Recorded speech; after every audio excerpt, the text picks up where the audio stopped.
Hello प्यारे बच्चों, आपका बहुत बहुत स्वागत है हमारे YouTube channel physics math with Ayush में। बच्चों, हम क्लास 12th की फिजिक्स के कॉन्सेप्ट को क्लियर करते चले आ रहे हैं। तो आज का जो हमारा डेरिवेशन होने वाला है वो है निरक्षीय स्थिति में वैद्युत क्षेत्र की तीव्रता वैद्युत द्विध्रुव के कारण। ठीक है, निरक्षीय स्थिति में मतलब कि अब ये इक्वेटोरियल पोजीशन है, इक्वेटोरियल पोजीशन होगी इसमें, वहां पे हमें इलेक्ट्रिक फील्ड देखना है। इसके कारण वैद्युत द्विध्रुव के कारण। तो आइए इसको हम पहले डायग्राम के माध्यम समझते हैं और इसका डेरिवेशन बेहतरीन तरीके से करते हैं। चलिए स्टार्ट करेंगे भाई।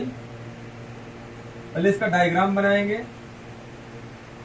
देखो यहां पे बच्चों ये इलेक्ट्रिक डाइपोल बना रहा हूं। क्या बना रहा हूं? Electric dipole. सभी को ये पता है कि इलेक्ट्रिक डाइपोल में एक प्लस आवेश होता है, एक माइनस। तो यहाँ पे मैं माइनस आवेश लिया और यहाँ पे मैं प्लस क्यू आवेश लिया। अब इसमें कह रहा निरक्षीय स्थिति में। देखो अच्छी स्थिति तो ऐसे चल देगी एक्सिस में, और निरक्षीय मतलब वाई अक्ष में।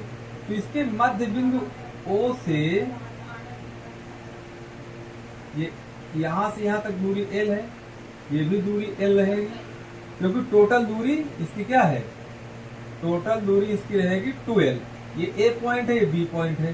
तो इसके मध्य बिंदु से R दूरी पर एक बिंदु P ले लेते हैं। क्या लेते हैं? बिंदु P। इसी पॉइंट पे हमें इलेक्ट्रिक फील्ड देखना है, माइनस क्यू आवेश के कारण भी और प्लस क्यू आवेश के कारण भी। तो देखो अब यहां से यहां तक की जो दूरी है वो R क्या है? R है। आप मीटर में लेंगे सेंटीमीटर में, इसलिए यूनिट में यहाँ पे नहीं लिखा। R दूरी से इस पॉइंट को मिलाएंगे और इस पॉइंट से इसको मिला देंगे।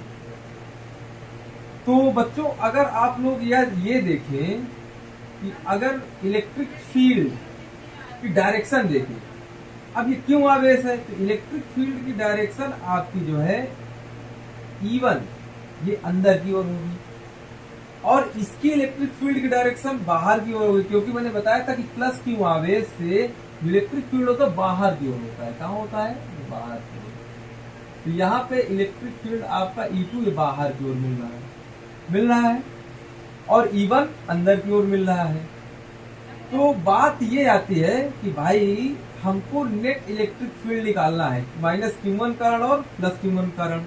तो यहाँ पर एक रिजल्टेंट वैल्यू बनती है। क्या बनती है? एक रिजल्टेंट वैल्यू। अब ध्यान देना, ये थीटा है, ये एंगल क्या होगा? ये भी थीटा होगा। ये क्या होगा? ये भी थीटा होगा। अगर ये थीटा है तो ये भी हमारा क्या है? ये नीचे भी थीटा होगा। अब जो इलेक्ट्रिक फील्ड होगा वो जो है आपको कहां पर मिलेगा? इस पॉइंट में मिलेगा, P पॉइंट पे। तो P पॉइंट में मिलेगा। जो रिजल्टेंट वैल्यू आएगी वो एक दूसरे के क्या है? पैरेलल। देखो E1 cos थीटा इधर ही रहेगा और E2 cos थीटा आपका इधर रहेगा।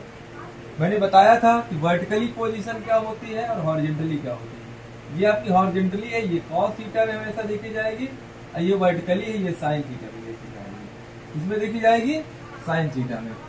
अब समझिएगा कि इसमें आपका जो है वर्टिकली पोजीशन भी है ये। अब E1 sin थीटा है ये, और ये वाला E2 sin थीटा है।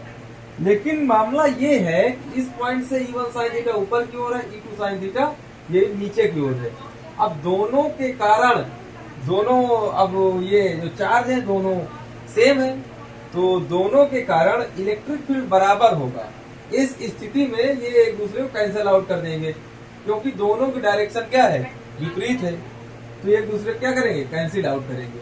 हमें जो वैद्युत क्षेत्र की तीव्रता मिलेगी वो E1 cos थीटा और E2 cos थीटा के कारण मिलेगी। ठीक है, E2 cos थीटा के कारण मिलेगी। अब जो दूरी है बच्चों, ये A से लेके ये P तक की दूरी, ये क्या होगी? Under root R1 square plus L square.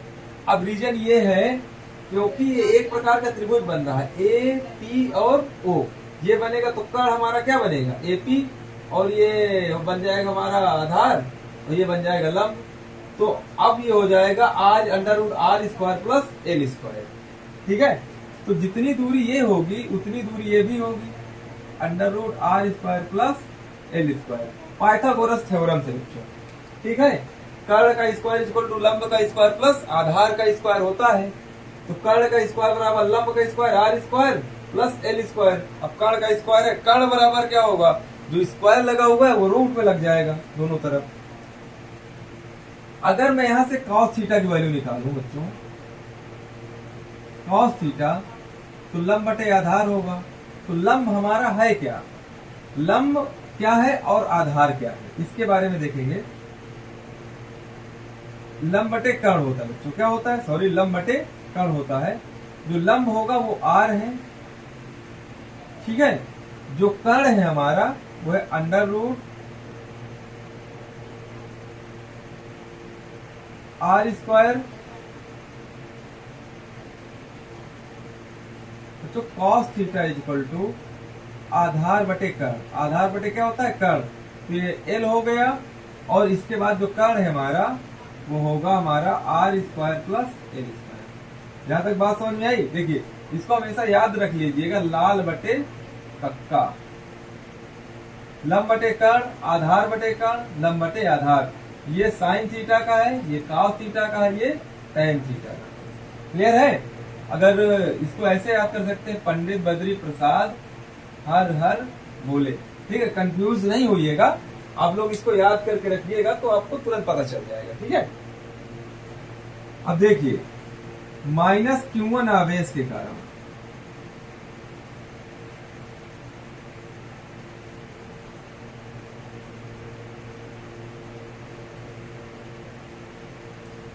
वैद्युत क्षेत्र E1 इज इक्वल टू 1/4πε0 क्यूपान में आर, क्यूपान में आर, डिस्टेंस क्या है, ये क्यूपान में आर स्क्वायर, डिस्टेंस हमारा R square plus L square है। इसका होल स्क्वायर करोगे तो R square plus L square आएगा कि नहीं आएगा, इसका रूट का स्क्वायर कर दोगे तो इतना ही आएगा, प्लस क्यू आवेश के कारण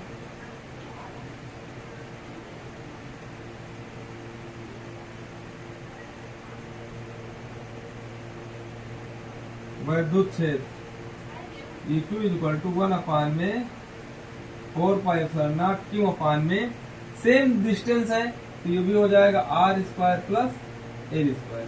तो अच्छा आप लोग ये बताइए, जो E1 है और जो E2 है दोनों सेम ही है, दोनों क्या है, सेम है, लेकिन इस बिंदु P पे दोनों एक ही डायरेक्शन में जा रहे हैं ना, E1 cos थीटा और E2 cos थीटा, तो दोनों क्या हो जाएंगे, जुड़ जाएंगे। तो E इज इक्वल टू बच्चों क्या आ जाएगा, E1 cos theta plus E2 cos theta. यहाँ पे सबसे बड़ी बात यह है बच्चों कि E1 इज इक्वल टू क्या रख सकते हैं, E2। जब दोनों को रखेंगे तो E इज इक्वल टू, अगर E2 की जगह मैं E1 को रख दूं तो 2E1 cos थीटा आ जाएगा आराम से। तो E is equal to 2E1 की वैल्यू केवल रखना है आपको 1/4πε0 इंटू क्यूपान में अंडर क्यूपान में R square plus L square. और ये देखिए cos थीटा की वैल्यू भी यहाँ पे आपको रखना है, तो cos थीटा की वैल्यू क्या है, एल अपान में under root R square plus L square, इसकी पावर बच्चों 1। ठीक है, अब E is equal to 1/4πε0 2QL, ये क्या है 2QL। तो P इज इक्वल टू मैंने बताया था 2QL होता है, P इज इक्वल टू, तो इसकी जगह पे मैं P रख दूंगा, क्योंकि 2QL एक साथ रखेंगे तो P मान लेंगे इसको, क्योंकि P is equal to 2QL होता है, वैद्युत द्विध्रुव है। और नीचे देखिएगा R square plus L square है, ये रूट में है, तो देखो बेस समान है, क्या बेस समान है तो घातें जुड़ जाएंगी। इसकी घात 1 है, ये रूट का मतलब होता है 1/2, तो 1 और प्लस 1/2 जोड़ेंगे तो कितना आएगा, 3/2 आएगा कि नहीं आएगा। तो R square plus L square की पावर 3/2। अगर बच्चों हम ये देखें जो एल है वो बहुत छोटा है, अगर क्या है बहुत छोटा है, तो L square less than R square, तो L square is equal to लगभग क्या है 0 है। अगर इसकी जगह पे मैं 0 रख दूं तो क्या आएगा, इसकी जगह पे 0 रखूंगा तो E इज इक्वल टू 4πε0 और P अपान में, ये देखो यहाँ पे 0 होगा तो 2 से 2 कैंसिल आउट होगा, तो P अपान में बच्चों r³ हो जाएगा। क्या हो जाएगा, r³ हो जाएगा। मात्रक पता है आपको, मात्रक है इसका न्यूटन पर कूलम या वोल्ट पर मीटर। और वैद्युत क्षेत्र की तीव्रता जो है किस पे निर्भर करेगी, डिस्टेंस पे निर्भर करेगी। जितना आप दूरी बढ़ाते जाओगे उतना वैद्युत क्षेत्र की तीव्रता कम होती चली जाएगी, क्योंकि E is inversely proportional to r³। ये पोजीशन बन रहा है कि नहीं। और वैद्युत क्षेत्र की तीव्रता E is directly proportional to P, मतलब जितना आप वैद्युत द्विध्रुव मजबूत रखेंगे वैद्युत क्षेत्र की तीव्रता उतनी ही ज्यादा आएगी निरक्षीय स्थिति में। तो बच्चों आई होप आपको ये वीडियो अच्छा लगा होगा, आप बहुत ही बेहतरीन तरीके से अपना कॉन्सेप्ट क्लियर कर लिए हैं। तो मिलते हैं बच्चों अपने अगले वीडियो में, तब तक के लिए जय हिंद, वंदे मातरम।